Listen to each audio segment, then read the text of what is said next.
The Craig Fahle Show on Deadline Detroit is made possible in part by Lynette's Shrimp House, located in Highland Park. It's Metro Detroit's premier destination, serving juicy fried shrimp, fish, and wings, alongside soul food sides and new additions to the menu, like turkey tacos and desserts. Located at 13548 Woodward in Highland Park, just north of the Davidson, Lynette's is open for takeaway, noon to 8 Tuesday and Thursday, noon to 10 p.m. Friday and Saturday, and noon to 5 p.m. on Sunday.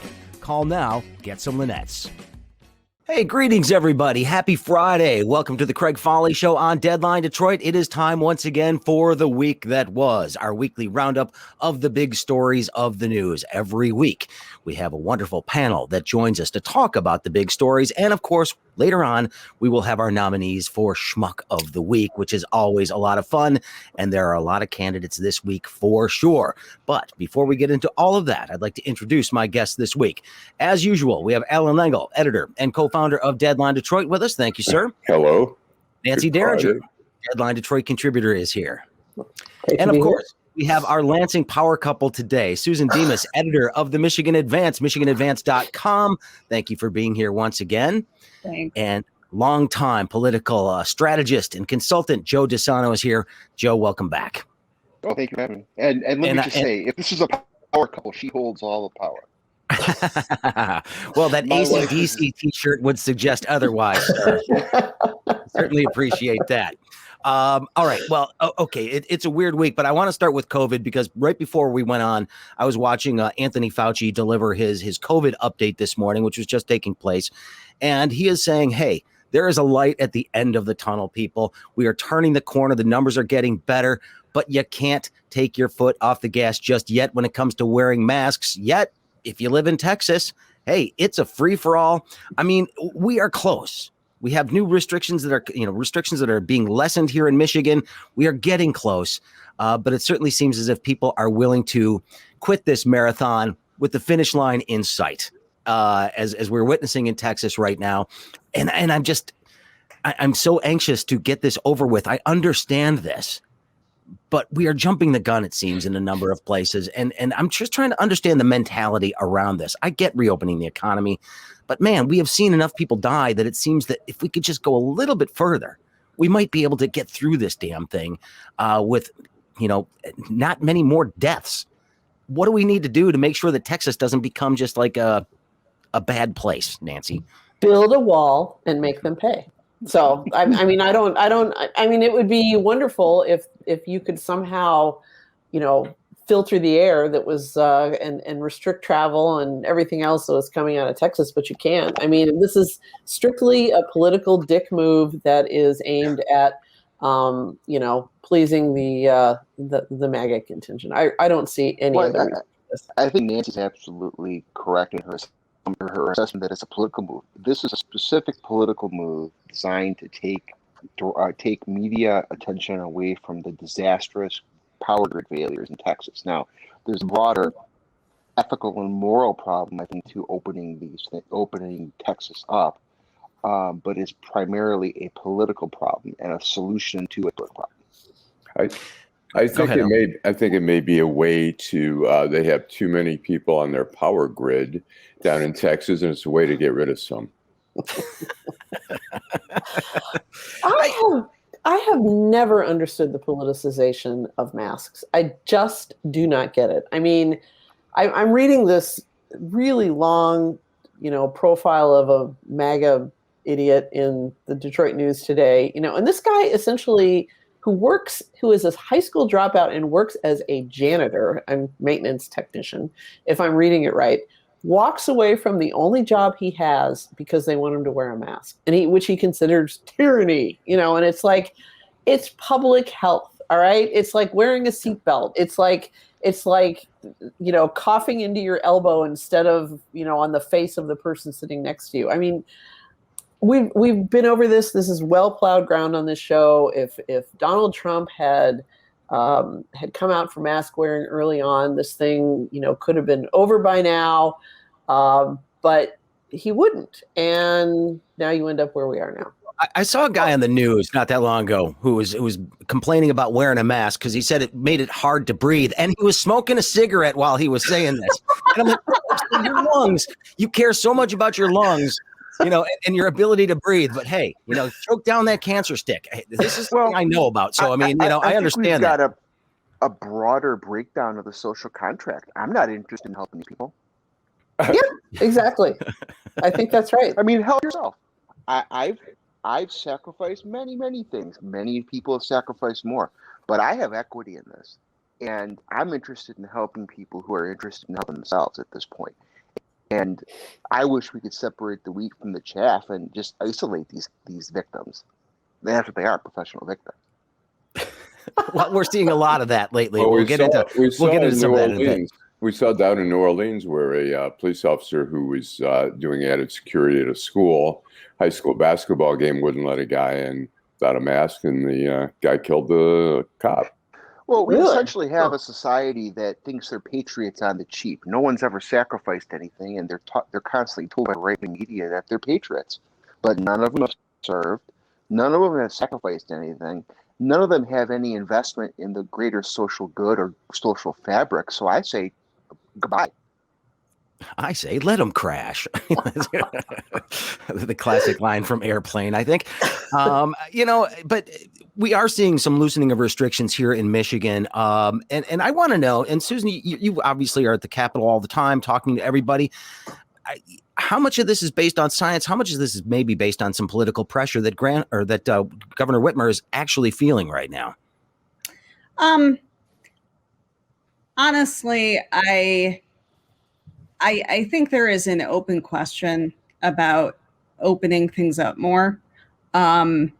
Certainly cases and deaths have dropped significantly since we were seeing the peak of the second wave, like right after Thanksgiving, which is excellent news for everybody. But I mean, we know from science that eating in restaurants is dangerous. I don't care what the Michigan Restaurant Association and their reams of research show. We know from actual scientists that this is a bad thing to do. Can you keep people on lockdown for an entire year? It's very difficult, which is why if we'd all worn masks and, helped each other out and not made this such a social issue, we wouldn't be locked down for a year. It would just be, hey, we got to go back to restrictions because things are up. But everybody was out in the summer. So, this is a compounding of failure after failure.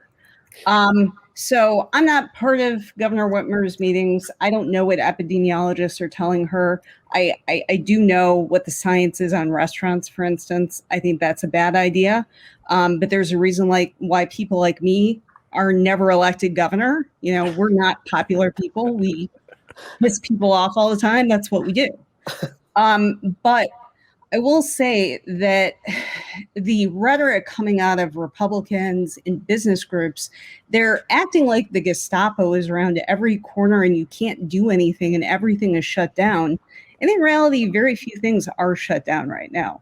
The latest push from all these business groups who are saying, let's be Texas, is we got to get people back into offices. And I'm sure if they talk with their employees, they're like, we're good. We'd like to stay at home forever. We don't really need you breathing over our shoulders the way you were before.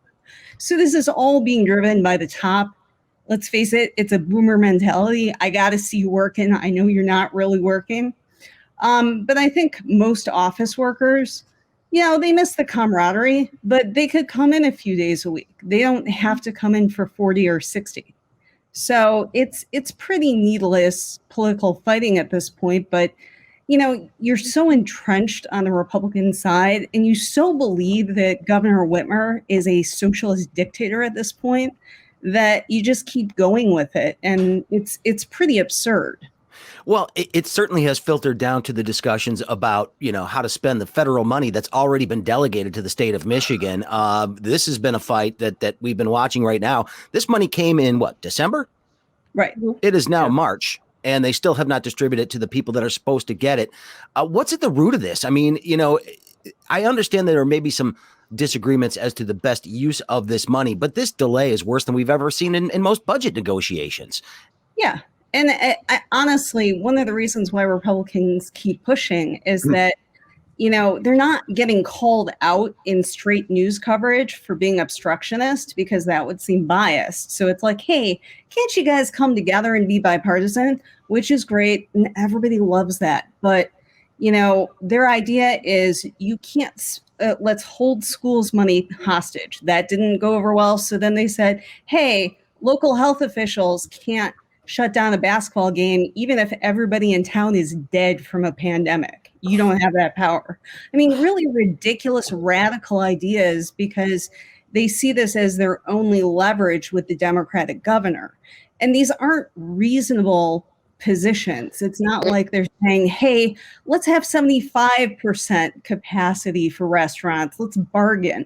It's throwing out just ridiculous things that are like on because the info goal boards. is not distributing dollars to benefit public health.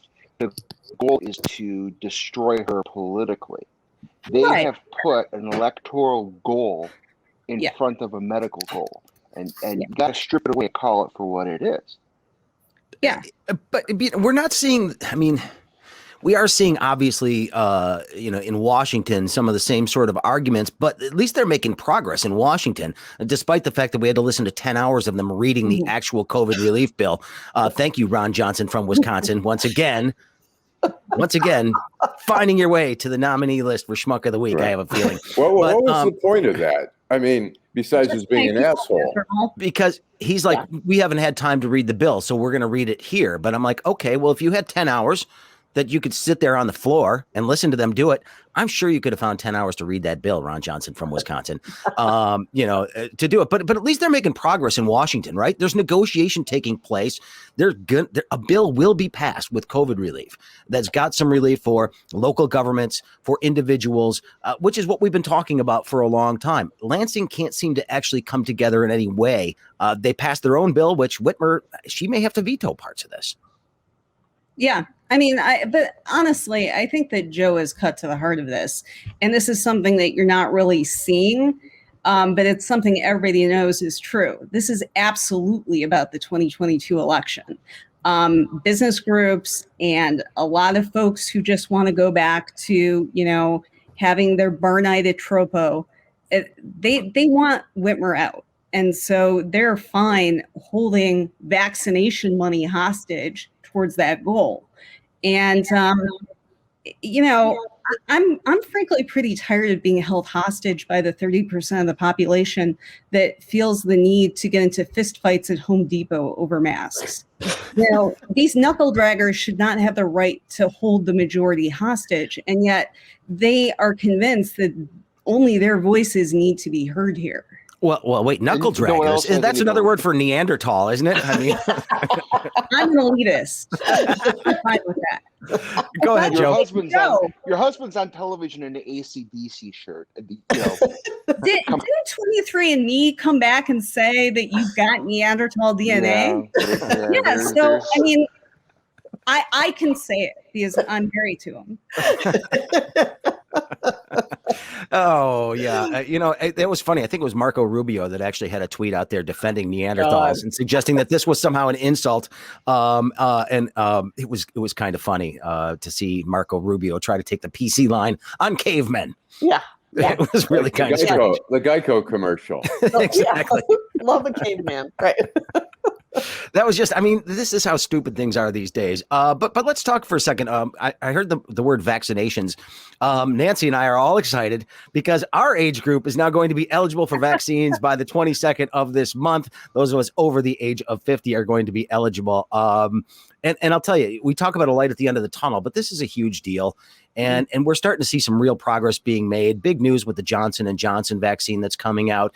That's going to make it its way into all kinds of pharmacies and stuff like that.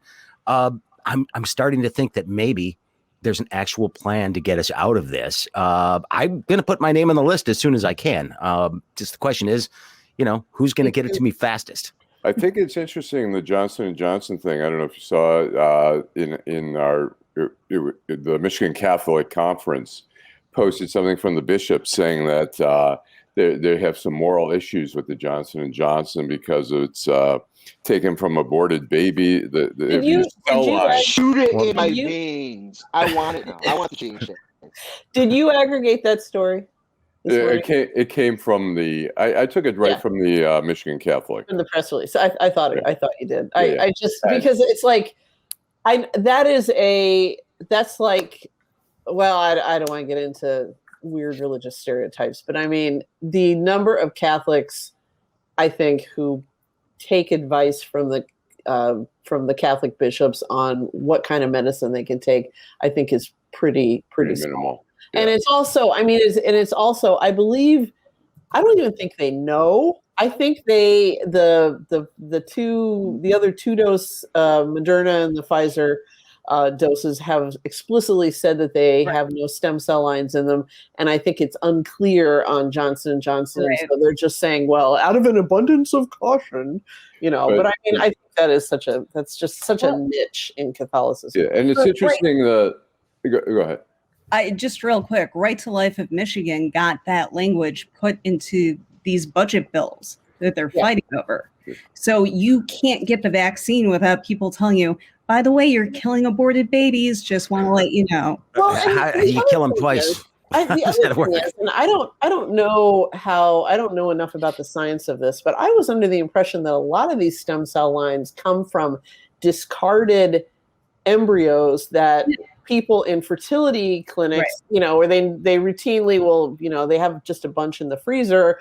You may have 1 or 2 children, you may get divorced, you may change your mind, whatever. But at some point, those things have to be disposed of, those fertilized embryos. And they're literally like, a few cells. I mean, the cell division has started, but it hasn't gone very far. So the idea that this somehow comes from aborted children is ridiculous. Right. It's so interesting too. Right, exactly. Put it into my veins. The city of Detroit, the mayor came out initially against Johnson & Johnson, saying, no, we want our people to get 95%, not the efficacy of, a lower efficacy. And now they're saying, okay, maybe in the second round, we'll give people the option. Some people just want one shot. Mm-hmm. Some people like Johnson & Johnson. They trust Johnson & Johnson more than Pfizer. Don't ask me why, but I guess maybe because of the Q-tip. Pfizer's union made. That's a union made vaccine. Yeah, made in Michigan. Yeah, made in Michigan. Well, I mean, sure, Michigan. What's interesting to me though is that there are some people though that are complaining about the fact that we're expanding the eligibility of this because not every senior or every frontline person has been eligible. But then you look at some polling data that shows that there's a huge chunk of the Republican Party members in particular that say I'm not going to get the vaccine. Mm-hmm. And if that's the case, and there's a bunch of people who are willingly not going to get it, I say open it up. If you want it, put your name on the list. Let's just start rolling this out because then we can figure out who wants it, who doesn't. I'll take care of myself in that regard, and I'll still wear my mask because I don't want to infect anybody else.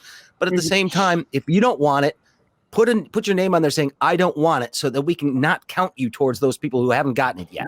Yeah, I think that's something that we should do. Go back through the county health boards and pull the names of everyone who's opted out of vaccinating their children. You get nothing. And you guys stay out of the restaurants from now on. I have to say, I want to give a little nod to the very clever bit of shade that Mayor Duggan gave to the outstate areas when he said something like, we have one of the finest mass vaccination assembly lines going in the country right now. Let's send that 1-dose stuff out to the rural areas where they just don't really have it together yet. He did say that yesterday. I watched that press conference. I thought that was genius. It was very funny. Preceding all this, for the last week, those of us who are stuck covering this budget debate in Lansing, we've been listening to Republican lawmakers like Senator Tom Barrett, who's from the greater Lansing area, and Jim Runestad, who's out in Oakland County, be explicit in their assessment that Detroit should stop getting vaccines, give it to their people instead. And to say that there's not a racial component would be extremely generous. I mean, you had Tom Barrett, who was lecturing and saying, why should deaf Detroiters get it and my people in Brighton can't? Yeah. I mean, going after deaf people. So, and then, days later, the Free Press comes out with that polling showing, oh, by the way, Republicans don't even plan to get the vaccine. About half of them are going to opt out. So let's say that we take away Detroit's doses, which would be incredibly bad from a public health standpoint and equity and racist. and we just give them all to Potterville, where you used to live, Joe. And then people say, nope, it's got aborted babies. I don't like it. My president said that we don't need to get vaccinated. And so they go to waste. How does any of this make sense? Potterville, good reference there too. Gotta appreciate the Frank Capra reference there. All right, well, let's move off of vaccines for just a bit, because Governor Whitmer finds herself in a little bit of hot water over a couple of recent separations, appointees who have left, and non-disclosure agreements and pretty hefty payouts for some public officials who left, including the health director. And I mean, this is one of those things that has started now a big discussion about FOIA, because getting any documentation about this has been difficult. Whether or not non-disclosure agreements are something that is acceptable, and whether or not these payments were excessive. This is the triple whammy here. There's all sorts of bad stuff going on with this. And I mean, it's not unusual for people to get some sort of severance agreement when they leave an administration. It's not unusual at all. What is unusual is the amount and the secrecy around the health director's departure. And I actually think that they have something to latch onto here, because this is super secretive. And it does seem like maybe there's something that we're not being told. And what is it? And where does that privacy end when it comes to departures of public officials? I'm going to leave this one to Susan and Joe, because I think they know more. They know more about it than I do. But I mean, I tend to agree with you. I don't understand people acting like they're Woodward Bernstein over this. I mean, it's not like the governor had a slush fund that was paid for with private money paying these people. I mean, it's not like we don't have any. These same people who are polishing their future Pulitzers pretty much stay mute during the nerd fund. But yeah, I think in the big picture, I would not do this. But do I think it's the big deal that some folks seem to think? No, I don't think so at all. I think there's a transparency issue for sure.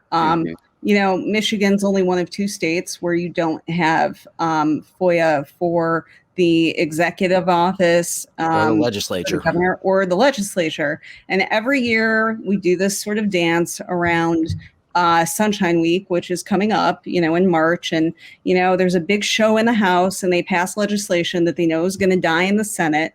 And just for good measure, if you take a look at these bills for the legislature, they've created this completely Byzantine system where it may end up being worse than no system at all, because the courts don't have a role. It's just the legislature is the final arbiter. So, I mean, if they wanted to keep it simple, the bill would be very short, open it up.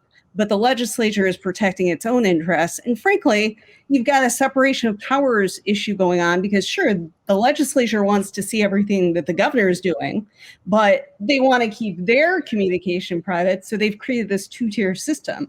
I understand the liberal group Progress Michigan has their own plan that they'll be coming out with. Maybe it'll be better.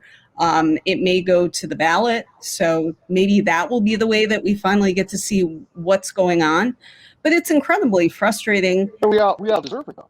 We deserve to know what's going on. Yeah. And I agree. I'm a FOIA absolutist. We should know exactly what's going on and then decide if it was politically and or policy smart.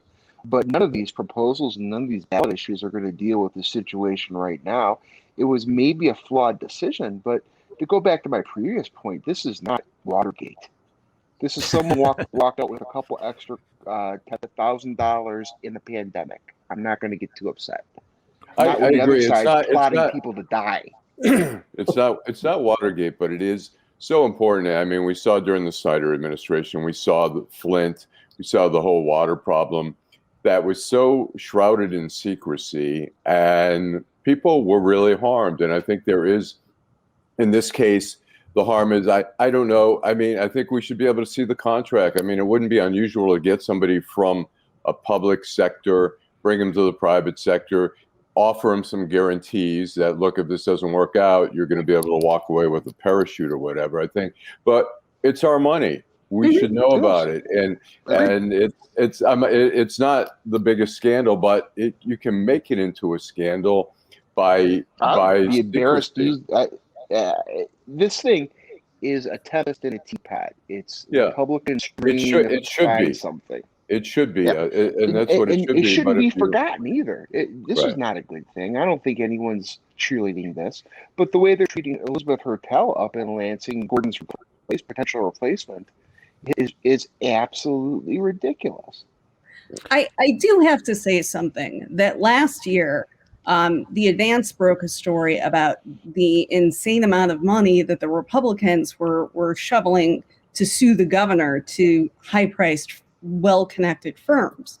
And it was just a blip. And we actually got feedback from a whole lot of people in Lansing who was like, this is just the way things are done. Why the hell? That was $6 or $7 million. It was not that much. But at the time, no, Snyder's legal defense. But I'm talking about Republicans in the legislature suing the governor over. Now the money's starting to add up. You got Snyder's legal defense at $6 million. You know, the numbers don't match very well here as far as the outrage.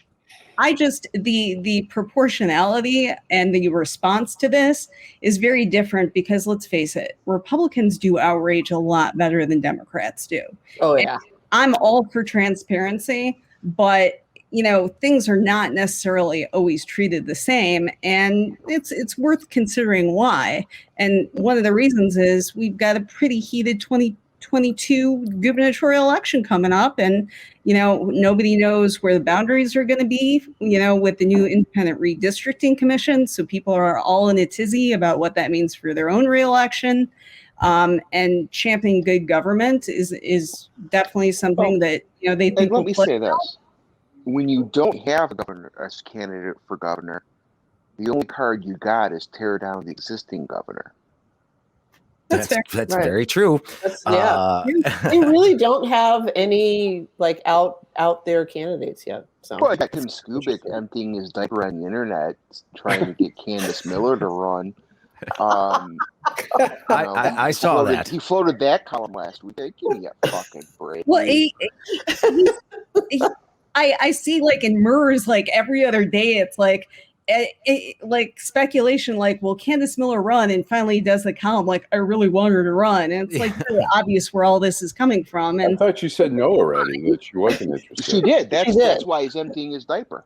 Hey, you know I'll what? get one column. She said she wasn't going to run. Leave it alone. no, you gotta ride that pony. Remember when Nolan Finley was all on board for Rick Snyder to run for president? I don't think he's ever let that one go. I think he's like the only Snyder super fan out there today. Yeah. Speaking of Nolan Finley, maybe can you tell me what's going? I don't know if you guys saw the tweet over the weekend. Dana Nessel? Dana Nessel says looking for a press secretary who can get along with media types except for Nolan Finley. Is there something, an ongoing thing going, or is she just talk about a tempest in a teapot? I mean, I was amazed at how many people just could not see. It was just a little joke. I mean, yeah, it was she's a fascist. That's what came out. She's a fascist. I'm just kidding, but you know, prior to COVID, Nolan Finley would write a column every other day about how Dana Nessel was, you know, the anti-Catholic biggest demon. Yes, and you know, was just bringing her gay agenda all over the place, and so I'm fairly sure that it has roots in that. Also, I have dealt with hundreds of politicians over the years. I have to tell you, Dana Nessel is one of the few ones who's genuinely funny, and I don't want that to end. You know, I want her tweets to go back and just be like everybody else's, because it's a really nice break. I mean, you see like Mike Huckabee, the former Arkansas governor, throwing out his like weird he tries so bad hard. jokes. No, those suck. Dana Nessel is genuinely funny. I don't care if you agree with her or not. She's got a nice sense of humor, and it's a nice. Well, she does. I'll tell you what. If I was to take a job as a press secretary for any politician, again, it would probably be for somebody like her, because she fights fire with fire. She's not, you know, she's like, I want that statement to be nasty. Yeah. Put that one out there. She really You know, the does. stuff that you really want to say but you can't. She will say it. So that would be kind of fun. Go ahead. I was just going to say, I heard through the grapevine when she was running that she was calling on, you know, some deep pockets around the state, and one of the pockets told his people that he had never seen a politician who honestly cared less about whether you liked her personally. And with that, I mean, you know, that she was very. That's that is another way of saying that is she's very genuine, and people like her anyway, even though she doesn't bootlick, she doesn't ass kiss, that's just her personality. So all right. Like well, let's move on to this one because I thought this was an important story that I wanted to talk about. Obviously, Joe Biden is coming for our guns. We all know this, right? Oh, yeah. I mean, this is it. Republicans in Michigan, in the Michigan legislature, passed a pro-gun resolution that would supersede federal law on this. Lana Theus of Brighton, Republican from Brighton, the bill was co-sponsored by, I believe, 18 other Republicans, claims that the state of Michigan, this is from the Michigan Advance, by the way, so I'm stealing this right from you, Susan. Co-sponsored by 18 other Republicans, claims that the state of Michigan does not have to adhere to any future firearm restrictions enacted by the federal government. Where is this coming from? Where do they get off thinking that we can do whatever we want? Because last I checked, Michigan is part of the United States. Federal government has. Let's not go Texas. We don't need to be Texas, do we? Well, I mean, all of a sudden we're back to 2010 with the Tea Party, and the 10th Amendment is so important and the states should be able to supersede. During the Trump era, we were all supposed to go along with his immigration policies and couldn't say boo, right. So it's sanctuary cities are bad. Yeah. Right. Yeah. But more than that, I mean, this was signed on by a whole slew of Republicans who wanted the election overturned. They signed letters. They signed on to lawsuits trying to overturn the election, a democratic process, the foundation of our country. And then they're saying, by the way, we don't have to adhere to gun laws. Nothing sinister about any of that. Well, Donald Trump is president again as of yesterday, right? Oh, that's right. Wasn't yesterday the day? I would say double secret inauguration. I was waiting. Yeah, I was how waiting. often do the Democrats have to pay the price for taking guns when they never do it? Yeah, exactly. I mean, they've been screaming about this. Remember, I mean, my husband is a skeet shooter, the shotgun and the clays and all that. And I said, we haven't been shooting together for a while. I said, why don't, it's like, why don't we go up to Macomb County or wherever his range is that he likes? And he says, it's like really hard to find ammunition now and to find shotgun shells. He said, I have 2 boxes and I just, I want to hang on to them. And there have been ammo shortages since the election of Barack Obama because of this. This is like the, satanic panic of the right. It's they're concerned that everybody's coming for your guns, even though no Democrat has ever come for their freaking guns. I'm seriously. They were able to have a ban for the assault rifle ban for the assault the rifle Brady bill. A little bit, and I never understood. I mean, what is it? Are we worried that ISIS? We're not going to be protected when ISIS comes knocking on our door? I'm not worried about ISIS. It's not ISIS. It's Billy Joe Jim Bob. I'm worried about. But they're somehow worried that the UN or tanks are going to come rolling down their street at some point. Mohammed or Mustafa or Osama. Those are lovely names. Billy Joe fucking. Those are the people you got to worry about. The guy Nancy reference from Taylor, that fucking guy. He's the problem. Well, these are the guys that plotted to kidnap the government. They're the guys who have the assault. They're the ones who have the assault. Am I wrong? Yeah. I don't disagree with you at all. I mean, right-wingers step to me on this. Bring it, fuckos. But like I said though, I mean, was there anybody who I didn't see a whole lot of coverage of this. First of all, that they passed this bill the other day. There wasn't really a whole lot of discussion about it because obviously it's not going to work. But why is nobody paying more attention to this? Why do they want to stay away from this issue? Because Susan, you guys covered it. I don't think I saw it anywhere else. I think with the exception of a couple of the newsletters that follow the Capitol closely. Yeah, I think MLive did this story, but yeah, I mean, part of it is there are other things going on. I get it. We've got the budget there should be. I mean, they should be working on that instead of this. But I will say that the way that a lot of political coverage has really moved on from this violent insurrection that, touches Michigan very deeply, not just with people who went there and have been arrested and more probably will be, but elected officials that were egging this on. I mean, I would sincerely doubt, we went and tried to get a hold of all Republican members of the legislature in December and asked, do you accept that Joe Biden, won the election? And nobody would respond. We could find some social media posts, but that was about it. I sincerely doubt that you would have a majority who accepts that today. And we've all just decided, hey, let's move on. We got other things to do. But, when you're talking about a party going all in to destroy democracy, I don't see how you say, well, we have state issues to look at. I mean, we may not have a First Amendment to fall back on if another, push succeeds. So this is pretty major stuff. And you've got people right here in Michigan that are actively working on this today. I mean, look at who is the co-chair of the Michigan Republican Party, somebody who signed a bogus electoral college certification for Donald Trump, right, and went out to the protest on January 6th. Yeah.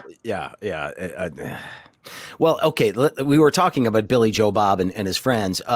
Surprise, surprise. We had a little story in Deadline Detroit that I think we copped from somebody, but about the voting habits of these people who wanted to kidnap the governor. The Detroit News had the story behind the paywall, but we summarized it at deadlinedetroit.com. Most of these guys had zero voting record. They haven't voted in like a decade, yet they are somehow politically active and patriots and worried about democracy. They don't even freaking participate. They're patriots on the cheap. They don't participate. They're not part of the social fabric. No, they're somehow not. We're supposed to bend our healths and our lifestyles to these morons? Yeah. No, it's over. I mean, that's the great thing about America. They can choose not to participate. Nobody's going to bug them and make them vote. And yet they're the ones sitting there saying that their liberty is being removed. Your liberty being removed is when somebody comes in and says, hey, you're going to vote today and you're going to vote for this person. That's what happens in other places that don't actually have freedom. And these guys are complaining about it. Inconvenience is not tyranny. I'm sorry, gentlemen. Well, hey, we're trying to make it more easy for people to vote, make it less, inconvenient, but that can't happen because I mean, we just saw that happen in Washington. They passed a bill in the House to basically make national a lot of the policies that Michigan voters passed a couple of years ago. That's all it really is. But we are seeing pushback against that like we've never seen. And the pretty frank admission from a lot of Republicans that they'll be at a serious disadvantage if people actually show up to vote. More people vote. They always have. I mean, some of these folks, their position is, I'm not going to vote, and I want to make sure blacks don't either. But honestly, expanding voting rights is not an automatic, advantage for Democrats. Republican turnout in Michigan was way up in 2020. If Democrats stayed home the way they often do, Donald Trump would have won the state. It wouldn't have taken that much. I mean, it's just about a basic fairness issue. It really has nothing to do with giving one party an advantage over the other. It's just that Republicans are tipping their hand that this, in very many ways, is about preventing Black people from voting. And that is their greatest priority, which is not part of what this country should be in 2021. Well, here's something I want people to consider about this Voting Rights Act. One of the things that they're really pushing back against is if somebody votes in the wrong precinct, that vote should not be counted. Now, where I live, my precinct has been the same since I turned 18, right? It's been at the same school for every election I've voted in almost. It's never once changed. Yet in cities like Detroit, they change the polling places quite often because buildings close, with the DPS restructuring, a lot of those schools closed. Right. And so they had to move polling places. In Atlanta, they're switching people's polling places around between the regular election and the special election that they had. You change it over and over. So somebody goes to their normal place. That shouldn't count. I'm sorry. Here's something that white people don't have to deal with very often. Your precinct being changed. It's just the way it is. They stay the same almost always. Yet you keep moving around for people in the cities. And of course, you're going to have a situation where somebody might make a mistake. Does that mean that their vote shouldn't count? Because that's what they're arguing, that vote should not count. Yeah. And in Michigan, it's moot because I can tell you as a poll worker that you can't even get the tabulator to accept a ballot from another precinct. And so it wouldn't be the case here. But no, I mean,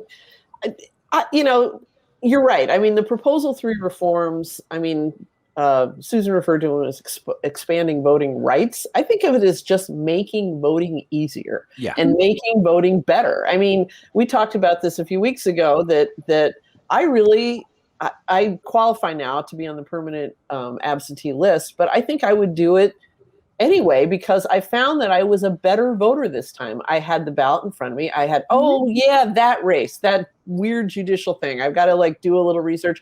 And I was a more informed, better citizen voting absentee. And if that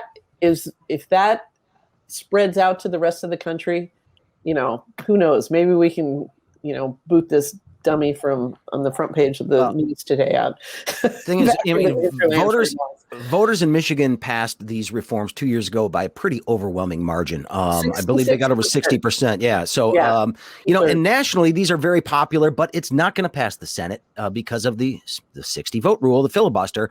They're not going to get this through. It's not going to happen. And then individual states will be able to trample on voting rights as they see fit, which is what we're already seeing in places like Georgia and Texas as they move forward to try to make sure that what happened this last time doesn't happen again. And it's frustrating to me that we have allowed this notion of somehow fraud, despite all of the evidence, to dominate how we think about people's ability to vote. It's it's sickening.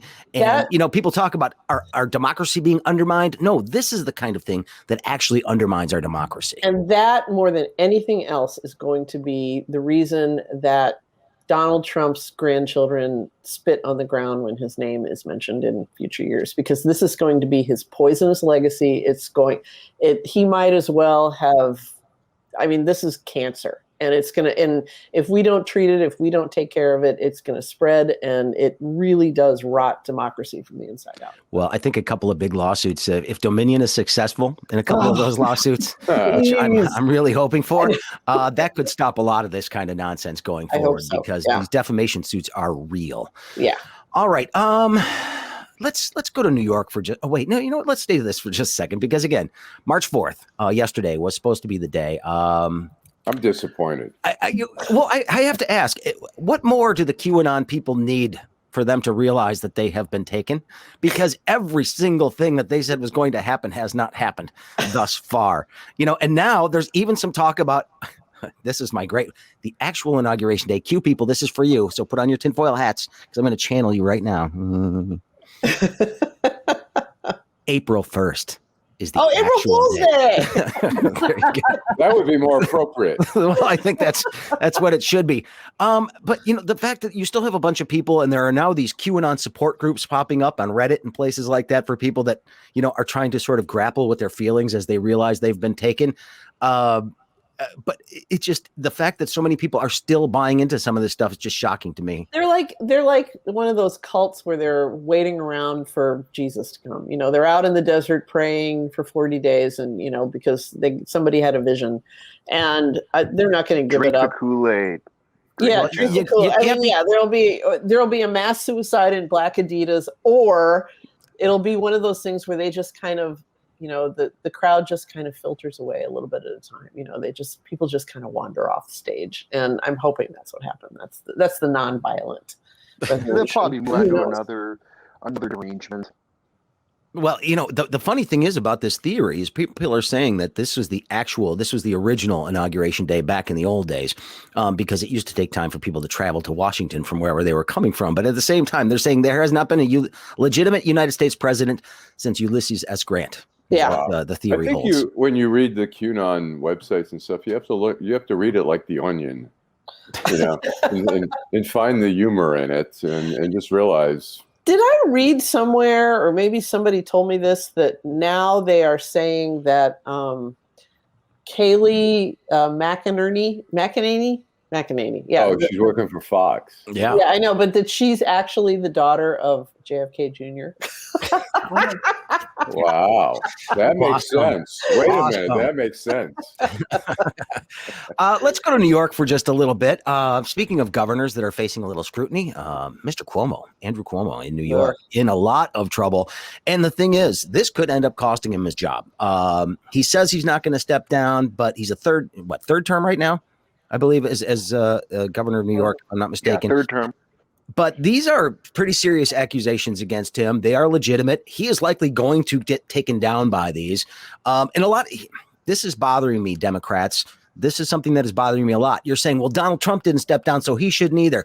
No, stick to your guns here. This stuff's either right or it's wrong. And if he was wrong, and it looks like he probably was, especially in dealing with people in the workplace, maybe he should go, because sometimes the high road is the proper road. Just because Donald Trump got away with the crap he got away with does not mean that it's an eye for an eye kind of a situation. That C got to stay, so Cuomo gets to stay. I don't know. I think some intellectual consistency here is important on the Democrat I have a side when it comes question. to this I have issue. a question to throw out there. If he had done a legitimate apology, would it have helped? Because it seems like his first apology is like, well, I didn't mean it that way, and it's if you interpret it that way, that wasn't how it was meant. I mean, the real apology should have been, I should not, it was totally inappropriate what I said, period. It doesn't matter what my motive was or whatever. I was wrong.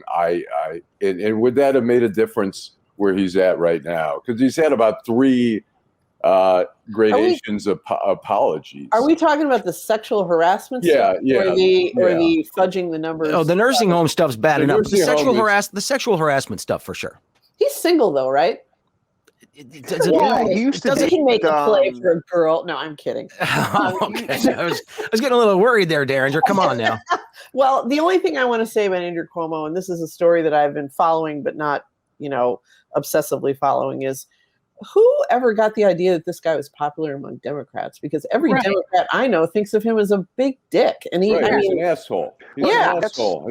That's the thing. When you're an asshole, and both sides are coming at you. You have De Blasio. I mean, you have everybody coming at the guy. It's De Blasio's got to feel good that somebody else is getting the heat instead of him for the first time in a long time. Right. Yeah. Exactly. So I mean, what he does or doesn't do is less important to me than quashing this idea that somehow he is popular. Yeah, I don't feel any urge to jump to his defense. No, he's not. If he did this stupid shit, fuck the guy. You don't need him. Give me a generic Democrat in Albany. That's okay. We'll get that. It's a one-party state.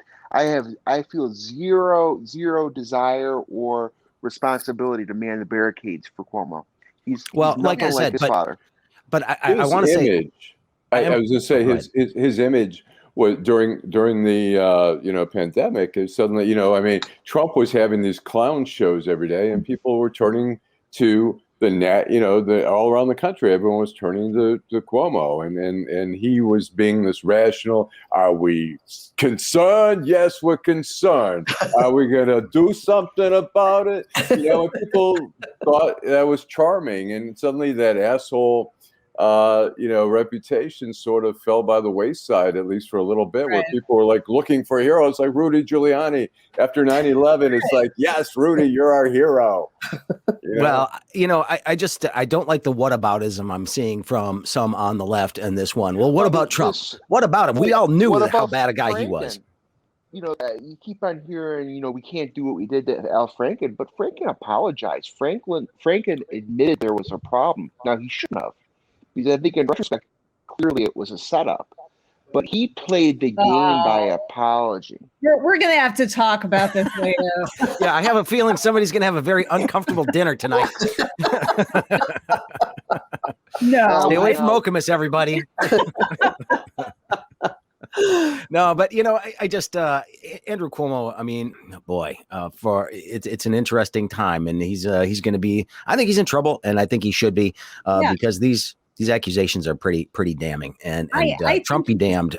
He should go.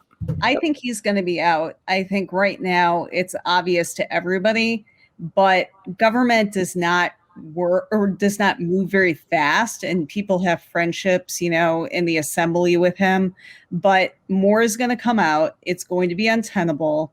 And I think he'll probably be forced to leave. But right now, it just feels like for, those of us who are disgusted by it, like, why is he still there? Yeah. Okay. Well, the big subject I've been holding off, and we'll get to Schmuck of the Week in just a little bit, but we have to talk about this because I think this is the most pressing issue of the week. And that is, of course, the loss of some very lightly read Dr. Seuss titles. The Dr. Seuss has been canceled. He's been canceled, which of course he hasn't been canceled. He's dead already, which is the ultimate cancellation. But some titles are being taken out of print because the imagery in them is pretty darn racist. If you look at it, and that doesn't mean that I'm saying Dr. Seuss was a racist. This was stuff written back in the 30s. And yes, you have to take the period into consideration, but that doesn't mean they need to be published now. And that, you know, I'm tired of this cancel culture bullshit, because that's what it is. I mean, updating things for a modern era and explaining the context of these things, that's okay. And it's okay not to publish them, especially when the company itself made the decision. It wasn't the government telling them to do it. It was the Seuss estate. Exactly. Yeah. Unlike Joe and Susan, I am a political moron. I never think like what the move down the road is. And at the time, and yesterday, I remember thinking, if they were going to do this, these are like really minor. I mean, if you're a parent, you've dealt with Dr. Seuss, and you know that the canon is The Cat in the Hat, the Fox and Socks, Green Eggs and Ham, and like 2 or 3 others. And or wait, one? no, that's Shel Silverstein. Never mind. Oh yeah, that's my kids are old. Sorry. Right. Well, so's mine now. But I mean, those are the Dr. Seuss, and there's a couple of others, and there's a good reason for that, because first of all, they're really long. They're so tedious to read, and they're just like, I found them gibberish even as a kid. Well, right, but you know, The Cat in the Hat and Green Eggs and Ham are perfect length. You read them, and then you move on to something better. But these are just minor titles. I mean, and to think that I saw them on Mulberry Street and 2 or 3 others, I thought, why didn't they just quietly stop publishing them? Nobody's buying these anymore. Nobody's asking for them. Why did they have to make an announcement of it? And then I saw what happened to all the rest of the Dr. Seuss titles now as a result of this. Which 7 of the 10 books on it, top 10 books on Amazon. I mean, they're at the top of the bestseller list. All of a sudden, it's like, way to go. Well, you know, first they came for my Potato Head, then they came for my Dr. Seuss, then they came for my G.I. Joe, and then there was nobody left. We go through this every week. Every week, if you look on Fox News, there is a new liberal outrage. Culture wars. Being silenced. When you can't win on the issues, go culture. Yeah, and it's like every week we go through this, and we know what the game is, and we know what the arguments are going to be. But it's good for their ratings. It's good in right-wing media, and politicians can get their licks in. But I mean, can't like the 80% of us who are sane just be like, who gives a shit? Let's move on. Look, we got 500,000 dead people. I'm not going to get torqued up over Dr. Seuss. Yeah, You know, it's just ridiculous that but it's people even need part to of the open national. their eyes to it. I mean, because that's it. When you're losing on the issue, distract with culture war bullshit. That's been the Republican playbook for the last 30 years. Yeah, I'm going to be did an you optimist. see Things Bombshell? got so bad. No, I did not.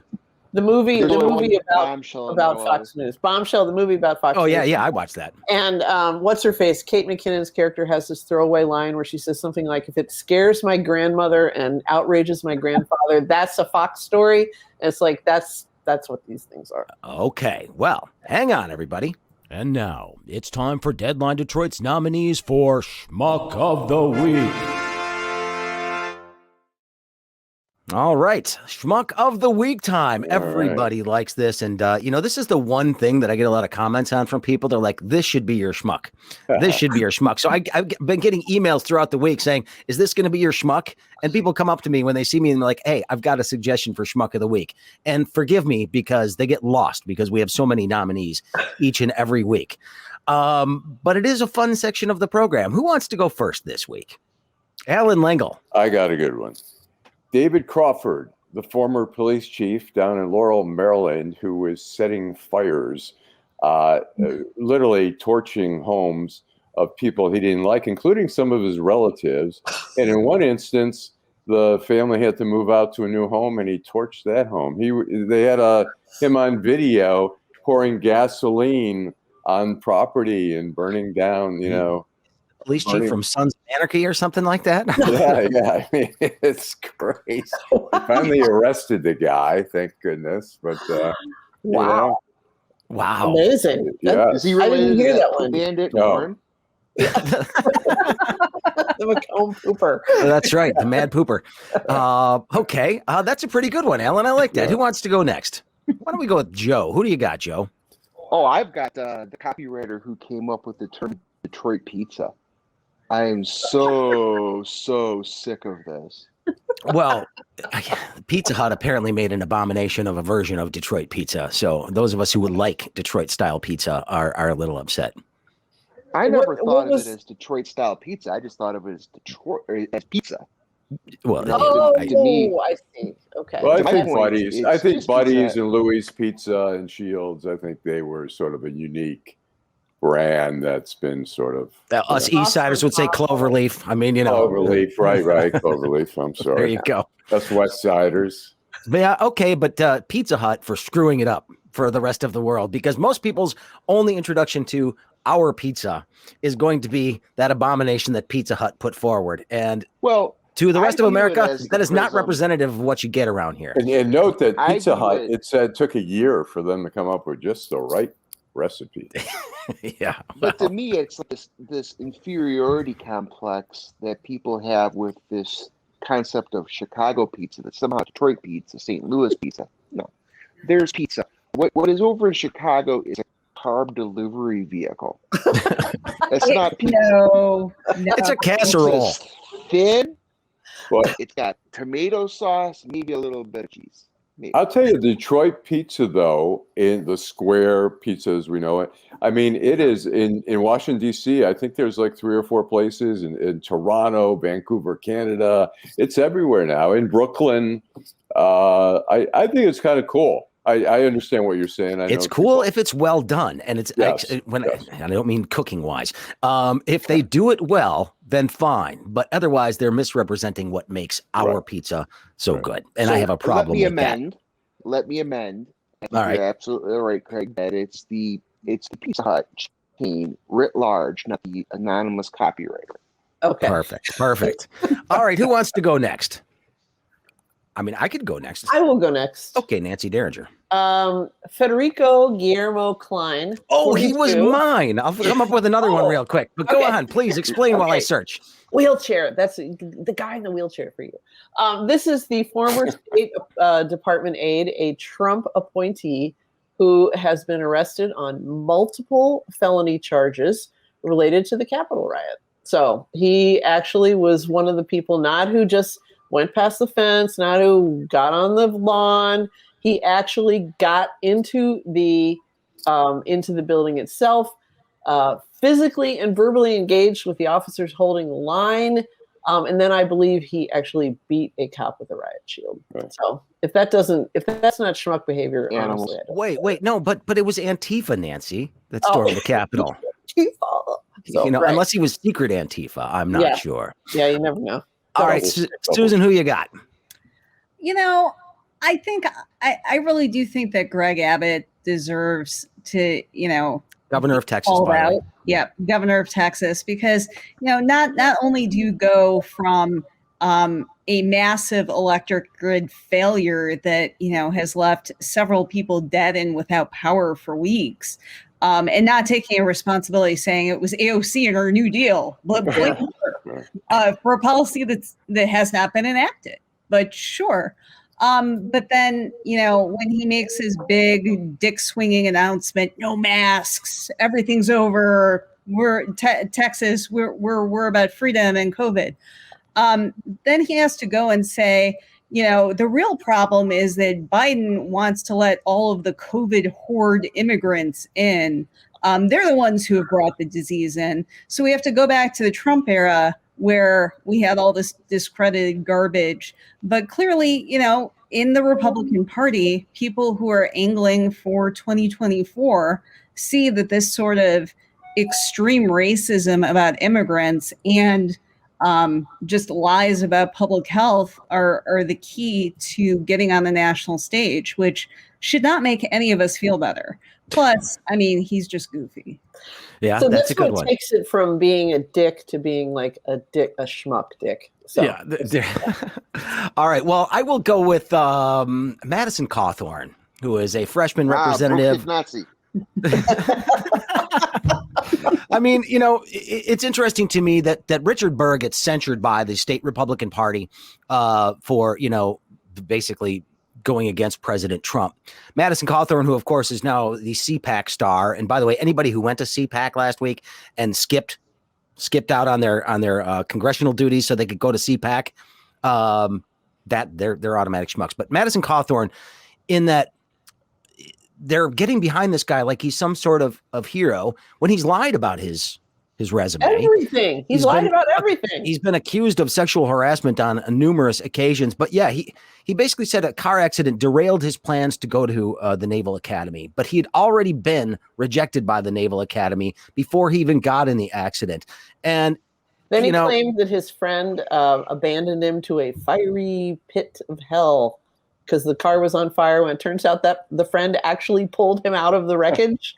Exactly. And sorry, I don't want to step on your schmuck. No, that's fine. But what I'm saying is they are putting this guy up as if he is some sort of American hero on par with like Tammy Duckworth, right?